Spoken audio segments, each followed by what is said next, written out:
Bismillahirrahmanirrahim. Assalamualaikum warahmatullahi wabarakatuh. Alhamdulillah wassalatu wassalamu ala Rasulillah wa ala alihi wa sahbihi wa man walah. La haula wa la quwata illa billah. Alhamdulillah, syukur pada Allah Subhanahu wa taala kerana Allah masih mengurniakan nikmat-nikmatnya kepada kita semua. Apa khabar jemaah surau Bangi Perdana? Moga-moga semua dalam keadaan rahmat dan lindungan Allah Subhanahu wa taala. Petang ini dalam 10 minit saya akan cuba berkongsi satu tajuk yang telah diamanahkan kepada saya, iaitu membicarakan Ramadan, bulan Al-Quran. Ramadan sebagai bulan Al-Quran disebutkan Allah Subhanahu wa taala sendiri dalam Al-Quran setidaknya dalam 3 surah. Yang mana Allah SWT pertama sebutkan dalam surah Al-Baqarah, Syahrul Ramadan alladhi unzila fihi Al-Quran. Kemudian ada disebutkan Allah Subhanahu wa taala dalam surah Al-Qadar, Inna anzalnahu fi lailatul qadar. Kemudian ada juga disebutkan Allah Taala dalam surah yang lain yang mana Allah berfirman, Inna anzalnahu fi lailatin mubarakah. So 3 ayat ini menunjukkan kepada kita bahawa bulan Ramadan adalah bulan Al-Quran. Muslimin muslimat, tuan-tuan puan-puan yang dikasihi sekalian, dalam Al-Quran perkataan Ramadan itu hanya disebutkan Allah Subhanahu wa taala sekali saja, iaitu dalam surah Al-Baqarah ayat 185, yang mana Allah Taala berfirman, Syahrul Ramadan alladhi unzila fihi Al-Quran. Pada ayat tersebut Allah Taala langsung menyebutkan perkataan Ramadan. Bila kita perhatikan ayat tersebut, Allah Subhanahu wa taala mengaitkan Ramadan itu dengan Al-Quran.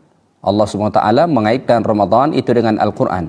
So ayat itu menunjukkan kepada kita bahawa kemuliaan Ramadan ini sesungguhnya bukanlah kerana kita berpuasa padanya, tetapi Ramadan ini menjadi bulan yang paling mulia kerana Al-Quran diturunkan pada bulan Ramadan itu. Oleh kerana itulah Ramadan disebut sebagai Syahrul Quran, bulan Al-Quran, kerana padanya diturunkan Al-Quran. Sebab itulah bulan Ramadan pun menjadi bulan yang paling mulia.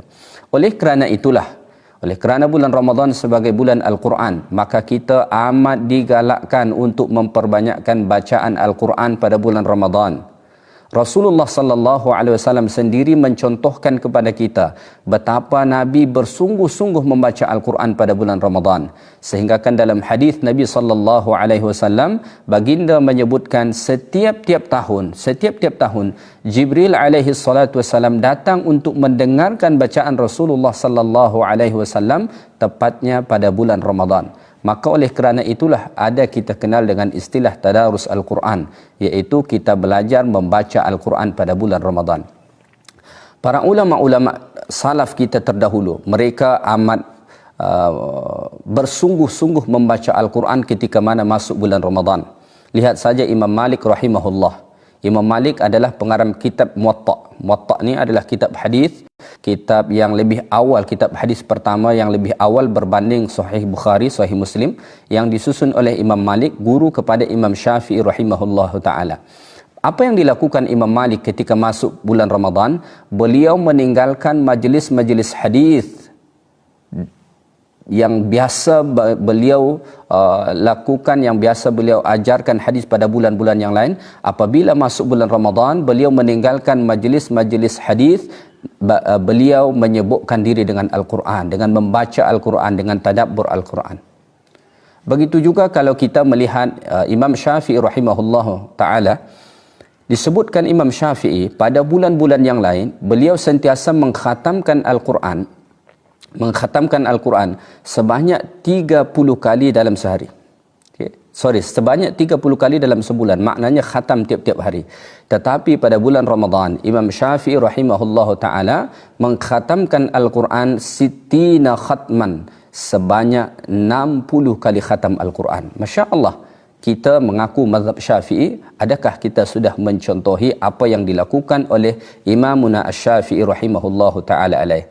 Maka pada bulan Ramadan ni amat merugi apabila kita melalui Ramadan hanya sekadar berpuasa, hanya sekadar menahan lapar dan dahaga sahaja tanpa kita menyebukkan diri membaca Al-Quran. Maka kita perlu untuk sentiasa setiap hari baca Quran. Kalau boleh usahakanlah bacaan Al-Quran kita pada bulan Ramadan ini khatam walau sekalipun. So maknanya kalau kita nak khatam Al-Quran pada bulan Ramadan ini, maka sekurang-kurangnya kita mestilah membaca Al-Quran setiap hari setiap hari sekurang-kurangnya kita mesti membacanya sebanyak 1 juzuk.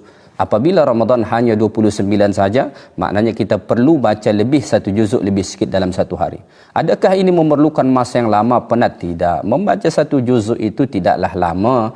Bagi mereka yang sudah biasa, insya-Allah tidak sampai 1 jam atau lebih kurang 1 jam telah pun selesai membaca daripada 1 juzuk. Seperti mana kita sedari, kita maklumi Allah Ta'ala memberi kita masa 24 jam dalam sehari semalam. Adakah merugi bila kita gunakan 1 jam sahaja untuk membaca Al-Quran setiap hari? Amat merugi bila kita melalui Ramadan dan kita tidak membaca Al-Quran.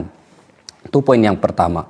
Poin yang kedua yang saya nak sampaikan, walaupun kita mungkin sudah membaca Al-Quran, tapi ada perkara yang penting lagi untuk kita lakukan. Apa dia? Tadabbur Al-Quran. Tadabbur Al-Quran. Membaca Al-Quran tu baik, khatam Quran tu baik, tetapi rasanya kurang lengkap, kurang sempurna bila kita tidak mentadabbur, mencuba untuk memahami ayat-ayatnya, memahami makna-makna Al-Quran. Maka kita kena tadabbur. Sebab Al-Quran diturunkan Allah Subhanahu Wa Taala bukanlah sekadar kitab bacaan. Lihat firman Allah dalam Al-Quran, kitabun anzalnahu ilaika mubarakun liyadabbaru ayatih. Kata Allah Ta'ala, Al-Quran diturunkan kepada baginda SAW penuh dengan keberkatan. Tujuan dia apa? Liyadabbaru ayatihi. Supaya kita tadabbur ayat-ayatnya, supaya kita renungkan ayat-ayatnya. Dan bila kita rujuk kepada surah Al-Baqarah 185, Allah Ta'ala sebutkan tujuan Al-Quran itu diturunkan Allah hudan linnas, sebagai petunjuk kepada manusia.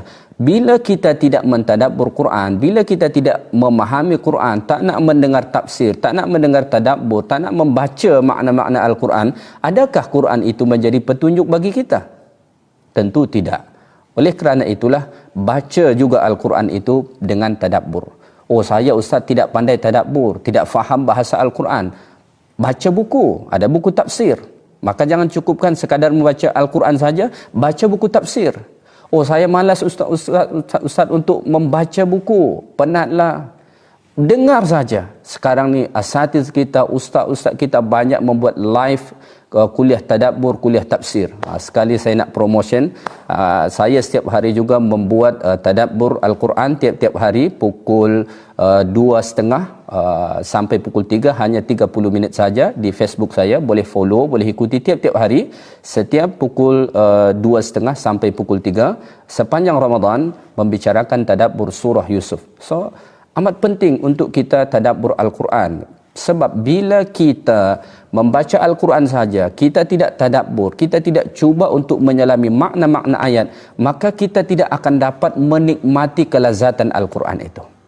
Sebagai penutup, sebab kuliah ni tidaklah lama, 10 minit saja diberitahu kepada saya nak bacakan satu ungkapan daripada Imam Al-Mufassirin, imamnya ulama-ulama tafsir. Siapa itu? Imam Ibn Jarir At-Tabari. Imam At-Tabari. Ni kitab tafsir paling tua yang sampai ke kita tu, tafsir Tabari. Lebih tua jauh dan berbanding tafsir Imam Ibn Kathir, tafsir Imam At-Tabari. Sehingga kan beliau sebut dengan Imamul Mufassirin, imamnya ulama-ulama tafsir. Apa kata beliau? Begini, dengar betul-betul. Saya suka dengan ungkapan beliau ni. Saya bacakan teks Arab dia. Ajibtu liman yaqra'al Qur'ana wa huwa la ya'rifu tafsirahu kaifa yataladhdhu bi qira'atihi. Saya terjemah. Kata beliau, ajibtu, saya hairan, saya takjub, saya rasa aneh. Siapa itu? Liman yaqra'ul Qur'an, orang yang membaca Quran. Kata Imam At-Tabari, saya hairan melihat orang yang membaca Al-Quran. Dia suka baca Quran, tetapi la ya'rifu tafsirahu, dia tak tahu apa tafsiran ayat tu. Baca Quran, baca Quran, baca Quran, tapi tak tahu apa makna, tak tahu apa pengajaran yang ada dalam ayat tersebut. Imam Tabari melihat itu aneh, pelik, menghairankan. Kenapa? Kaifa yatalazzazu bi qira'atihi, bagaimana dia menikmati kelazatan membaca Quran tu bila dia tak tahu tadabburnya, bila dia tak tahu makna-maknanya. Seseorang tidak akan merasakan kelazatan ketika mana membaca Al-Quran kalau dia tidak faham makna ayat-ayatnya. Kalau dia tak faham apa yang disampaikan Allah.